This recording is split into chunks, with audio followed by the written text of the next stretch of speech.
今年8月1号才接任国立台南女中的校长洪庆仔，本身是成功大学应用数学系毕业，目前搁伫台南大学教育经营研究所进修，曾经担任过潮州高中甲詹文农工的主任，7当前遴选担任台南市英林高中的校长。去年同时得到台南市甲教育部的师铎奖，现在进一步接任国立台南女中的校长，将朝向五育融通、三品兼优的治校目标来迈进。永仁高中是一个社区型的学校，它有高国中了。那台南女中这样的一个传统100年的这个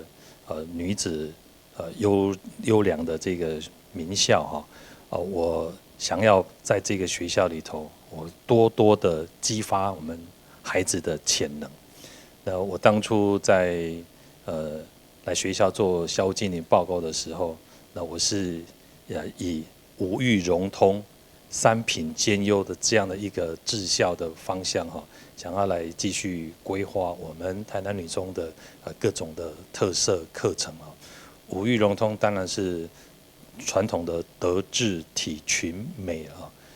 三品哈，我是希望说我们透过课程的设计，让我们的孩子哈能够有品质的知识，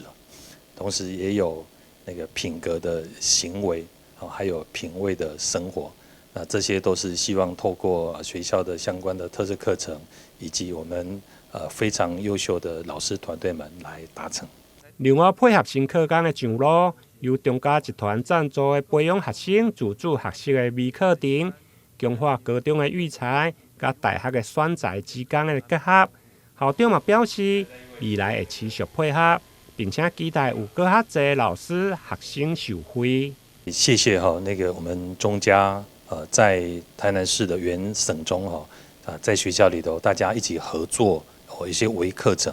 让我们的高中生哈在还没有上大学之前呢，就能够除了学校的这些个原有的课纲的课程之外哈，能够有跨域的学习。我想这个对于孩子们在未来他的升学上面，跟他的其他的这个专长领域的这个潜能开发是非常有帮助的所以我非常的期待，也很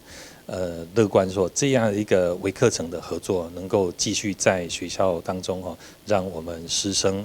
来收获。台南女中的封路因为市定古迹，目前正在整修维护。预计112年3月才能整修完毕。对校长就任，经过穿堂摆满各界祝贺的花篮，看得出校长的高人气，嘛毋望台南女中迈向后一个100年名校迈进。台南新闻林英根、杨顺怀采访报道。